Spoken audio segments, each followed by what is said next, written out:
രാവിലത്തെ പരിപാടികൾ 9:45 സംഭവങ്ങൾ കഴിഞ്ഞുകൊണ്ടിരിക്കണ. ഇന്ന് ഞാൻ വെച്ചേർക്കുന്നത് പപ്പടം. ലാസ്റ്റ് പണി ആദ്യം കാണിക്കണം കേട്ടോ, പപ്പടം മുറക്കില്. ഹായ്, ചൂടുള്ള പപ്പടം. നമ്മുടെ പപ്പടത്തിൽ ഞാൻ മുളകൊന്നും ഇട്ടിട്ടില്ല കേട്ടോ. മുളകൊക്കെ ഇട്ടിട്ടുള്ള ഒരു റീൽസ് ഞാൻ നിങ്ങൾക്ക് ഇട്ട് കാണിച്ചു തരാം കേട്ടോ.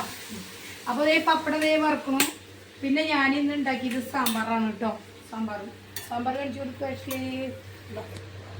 സാമ്പാർ, സൂപ്പർ സാമ്പാർ.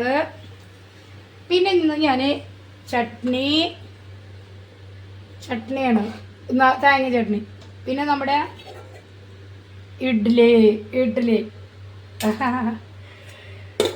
പിന്നെ ഞങ്ങൾക്ക് ഇതിൽ ബീഫ് കറിയുണ്ട് കേട്ടോ, കുറച്ച് ബീഫിൻ്റെ കറിയുണ്ട്. അങ്ങനെ കേട്ടോ, അതൊക്കെയാണ് ഇന്നത്തെ എൻ്റെ ഇത്.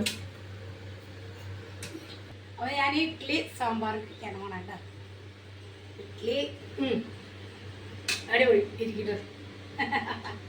സാമ്പാർ വാവ്, നല്ല ചൂടുള്ള സാമ്പാർ കണ്ട. ആവി പറിക്കുന്നു, കൊണ്ടുവഴി ആവി പറിക്കുന്നുണ്ട്. സാമ്പാർ എന്തെങ്കിലും ഞാൻ 3-4 വട്ടം ചോറുമുണ്ട്. അത് വേറൊരു ലെവലാണ്. പണ്ടേ അങ്ങനെയാണ്. എനിക്ക് സാമ്പാർ എൻ്റെ ഏറ്റവും വലിയ ഇഷ്ടമുള്ളത്. പിന്നെ മീനിൽ കട്ട്ള, അങ്ങനെ ഒരു ഇഷ്ടം എനിക്കുള്ള ഒരാളാട്ടോ. അതൊന്നും നിർബന്ധമൊന്നുമില്ല, ഒക്കെ കഴിക്കും.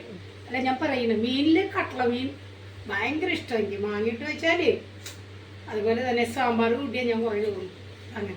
അപ്പോൾ ഇത് ഞാൻ കഴിക്കാൻ പോട്ടെ. മഴയ്ക്ക് ഇന്നൊരു തോർമത കാണാണ്ട്. അപ്പം നമുക്ക് ഇത് കഴിച്ച് കഴിഞ്ഞിട്ട് വെയിലുണ്ടെങ്കിൽ അലക്കിയിട്ട് തുണിയിട്ടിട്ട് ബാക്കി തുണി കഴുകാൻ പോകണം. അപ്പോൾ എല്ലാവർക്കും ബൈട്ട്. എല്ലാവരും ഭക്ഷണം രാവിലത്തെ കഴിക്കാൻ റെസ്റ്റ് ചെയ്തിട്ട് പതുക്കെ പണികൾ ചെയ്യാം. അപ്പോൾ എല്ലാവർക്കും ബൈ. എല്ലാവരും എൻ്റെ വീഡിയോ കണ്ട് സബ്സ്ക്രൈബ് ചെയ്യുക, ലൈക്ക് ചെയ്യുക, ഷെയർ ചെയ്യട്ടാ.